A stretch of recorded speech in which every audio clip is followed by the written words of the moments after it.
First இந்த முடி அள்ளி கொண்ட போட்டால் தான் நான் என்னை ஒரு பெண்ணாகவே உணர்வேன். இப்போ நம்ம செய்ய போகிற வேலைக்கு இந்த தலைக்கவசம் மிகவும் அவசியம். ஏன்னு நான் இதை இடையில சொல்கிறேன். மாடெல்லாம் அவுத்துட்டு வந்து தீவனம் காட்டி வேறு கட்டுத்தரில் வந்து மாற்றி கட்டணும் பால் கறக்கிறதுக்காக. மாடு கட்டிருந்தா மாட்டு கட்டுத்தரில் இருக்க சாணத்தை வந்து ஒரு பக்கத்துலேருந்து அள்ளிட்டு போகணும். சென்டரில் போய் அள்ளணும்னு வச்சுக்கோங்களேன், பொத்துன்னு விழுந்து கிடக்க வேண்டியதுதான். வீட்டுக்கு பின்னாடி வந்து ஒரு மாட்டு கட்டுத்தரை இருக்குது, அங்கேயுமே வந்து மாடு கட்டுவோம்.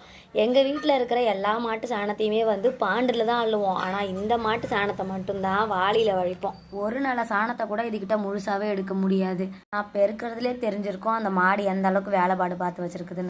ஒன்றும் இல்லை, பெருக்கும் போது அந்த விளக்கு மாத்தில் இருக்க சாணம் வந்து அப்படியே தலையிலையும் முகத்துலேயும் வந்து பட்டுரும்.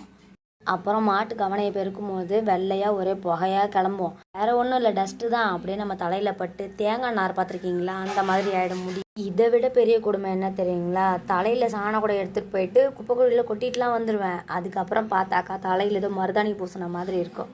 இந்த சூழ்நிலையில இருந்து நம்மளை சேவ் பண்ணிக்கிறதுக்காக தான் இந்த தலைக்கவசம் நமக்கு ரொம்ப முக்கியம் குருநாதா. இப்போ புரியுதா இந்த தலைக்கவசம் எதுக்குன்னு?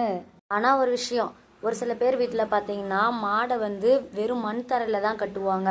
ஆனால் மாடு கட்டினதுக்கான அடையாளமே அங்கே இருக்காது, அந்த அளவுக்கு க்ளீனாக இருக்கும். ஆனால் எங்கள் வீட்டு மாட்டை சிமெண்ட்டு தரை போட்டு அதில் கட்டினாலும் இந்த பானை செய்கிறவங்க மண் குழப்புவாங்க பார்த்தீங்களா, அந்த அளவுக்கு போட்டு அந்த சிமெண்ட் தரையெல்லாம் உடச்சி மண் குழப்பி வச்சுருக்குதுங்க உள்ளுக்குள்ளேயே. இது பேர் தான் மான்குட்டி. இதை விட சின்னதாக எந்த ஒரு மாடுமே கண்ணுக்குட்டி போட முடியாது, அந்த அளவுக்கு குட்டியாக கண்ணுக்குட்டி போட்டிருந்தது.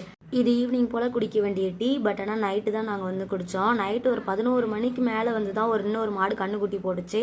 அது மான்குட்டியை விடவே பெருசாக இருந்துச்சு. என்னோடய வீடியோஸ் பிடிச்சிருந்தா லைக் பண்ணுங்கள், ஷேர் பண்ணுங்கள், சப்ஸ்கிரைப் பண்ணிக்கோங்க. பாய்.